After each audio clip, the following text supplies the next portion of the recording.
Assalamualaikum warahmatullahi wabarakatuh. Innal hamdalillah nahmaduhu wa nasta'inuhu wa nastaghfiruh wa na'udzu billahi min shururi anfusina wa min sayyiati a'malina. May yahdihillahu fala mudhillalah wa may yudlil fala hadiyalah. Asyhadu an la ilaha illallah wahdahu la syarikalah wa asyhadu anna Muhammadan abduhu wa rasuluhu la nabiyya ba'dah.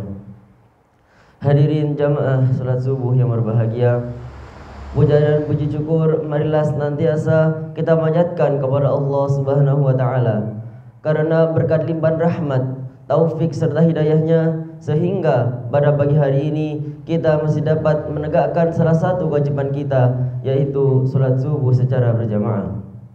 Mudah-mudahan amalan demi amalan yang telah kita kerjakan, khususnya pada pagi hari ini, senantiasa diterima dan dicatat di sisi Allah sebagai amal yang soleh. Amin amin ya rabbal alamin. Tak terlupakan pula salawat dan salam mudah-mudahan tetap tercurah limpahkan kepada junjungan kita, yakni Nabi Agung Nabi Muhammadin sallallahu alaihi wasallam, kepada keluarga dan para sahabatnya. Hadirin jamaah salat subuh yang berbahagia, beberapa hari yang lalu seluruh umat muslim yang ada di dunia berbondong-bondong dengan penuh antusias untuk merayakan atau memperingati sebuah hari yang mulia. Pada hari itu banyak sekali kegiatan-kegiatan diadakan, mulai dari tasyakuran, perlombaan-perlombaan yang berkaitan langsung dengan keagamaan. Ada juga yang mengadakan sebuah acara dengan mengundang penceramah-penceramah terkemuka di daerah masing-masing untuk mengisi tausiah dengan tema yang telah ditentukan. Hari itu hingga sekarang sering kita sebut dengan istilah Maulid Nabi atau peringatan hari kelahiran Nabi Muhammad SAW. Namun pada kesempatan ini kami tidak akan membahas tentang hukum diperbolehkan atau tidak diperbolehkannya Maulid Nabi. Akan tetapi kami ingin membahas secuil tentang hikmah yang terkandung di dalam Maulid Nabi atau peringatan hari kelahiran Nabi Muhammad SAW. Kalaulah pada hari itu kita pernah diundang ataupun datang ke sebuah acara peringatan Maulid Nabi, kita pasti tidak asing lagi dengan tema-tema yang diangkat di dalam acara tersebut. Kita ambil contoh tema yang sering digunakan, misalnya kita bangkitkan semangat beragama dengan meneladani Rasulullah SAW. Yang kita tahu di sana pasti terdapat kata meneladani Rasulullah SAW. Hadirin jamaah salat subuh yang berbahagia, sudah sangat sering kita melihat, membaca ataupun mendengar kata meneladani Rasul. Lalu apa yang dimaksud dengan meneladani Nabi itu? Apakah kita hanya mendengar akan tetapi tidak pernah bagi kita untuk mencoba memikirkannya? Maka tentulah jangan demikian, karena meneladani Rasul yaitu mencontoh setiap apa yang beliau lakukan di dalam kehidupan beliau. Entah itu kita mulai dari hal-hal yang kecil sampai kepada hal-hal yang besar. Maka apabila di dalam kehidupan kita mampu untuk meneladani setiap kebiasaan-kebiasaan yang dilakukan oleh Rasulullah, maka akan tumbuh di dalam hati kita rasa cinta yang dalam serta kerinduan kepada Nabi Muhammad SAW. Hadirin jamaah salat subuh yang berbahagia, lalu di dalam kita meneladaninya, apakah harus kita mulai dengan sesuatu yang besar? Tentulah tidak, karena setiap kebiasaan-kebiasaan baik yang ingin kita lakukan haruslah kita awali dengan perbuatan-perbuatan kecil terlebih dahulu. Maka ada satu kebiasaan yang sering dilakukan oleh Rasulullah, yang mana kebiasaan ini mungkin tidak terlalu menyulitkan kita apabila kita melakukannya. Kebiasaan ini adalah berpuasa. Banyak sekali hadis-hadis yang menerangkan kepada diri kita tentang manfaat-manfaat berpuasa, entah itu manfaat yang bersifat duniawi ataupun manfaat yang bersifat ukhrawi. Di antaranya, dengan berpuasa akan dapat membersihkan diri kita dari setan-setan yang berada di dalam tubuh manusia.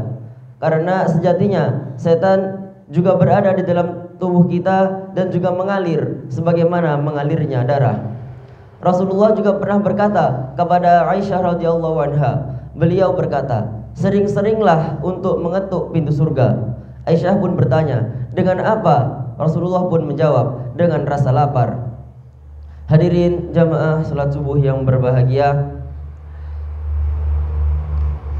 akan tetapi mengingat karena pada hari ini bukanlah bulan suci Ramadan, di mana kita tidak diwajibkan untuk berpuasa di dalamnya, namun kita tidak perlu khawatir karena masih ada puasa-puasa yang dapat kita lakukan, yaitu dengan berpuasa sunnah.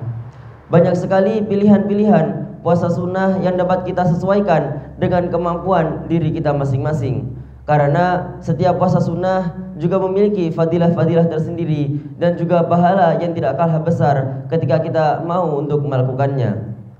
Adapun beberapa di antara puasa-puasa sunnah yang dapat kita lakukan, yang pertama, memperbanyak puasa pada bulan Muharram. Rasulullah SAW pernah bersabda, sebaik-baik puasa yang dilakukan setelah puasa Ramadan adalah berpuasa pada bulan Muharram. Beliau juga bersabda, satu hari berpuasa pada bulan Muharram lebih baik dibandingkan berpuasa 30 hari pada bulan selain bulan suci Ramadan. Dan berpuasa satu hari pada bulan Ramadan lebih baik dibandingkan berpuasa 30 hari di bulan Muharram. Hadirin jamaah salat subuh yang berbahagia. Lalu ada puasa yang dapat kita ulang setiap bulannya, yaitu puasa Ayyamul Bid, yang mana kita dapat melakukannya yaitu setiap tanggal 13, 14 dan juga 15 Hijriah. Lalu ada lagi puasa yang dapat kita ulang setiap minggunya.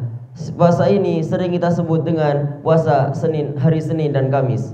Rasulullah SAW bersabda, setiap amal-amal diajukan pada hari Senin dan Kamis, maka aku ingin amal perbuatanku diajukan pada saat aku sedang berpuasa. Hadis riwayat Tirmidzi.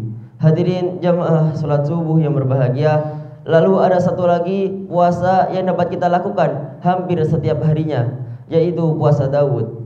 Rasulullah SAW bersabda, sebaik-baik puasa adalah puasa saudaraku Nabi Daud. Beliau juga bersabda, disodorkan kepadaku kunci gudang-gudang dunia dan seluruh kekayaan yang ada di bumi, namun saya menolaknya. Saya berkata, aku merasa kenyang sehari dan lapar sehari lebih baik bagiku.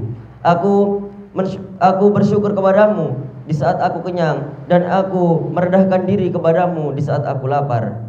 Hadirin jamaah salat subuh yang berbahagia, maka inilah beberapa puasa-puasa sunnah yang dapat kita lakukan selain untuk bisa mendapatkan pahala dan juga ridho dari Allah Subhanahu wa taala.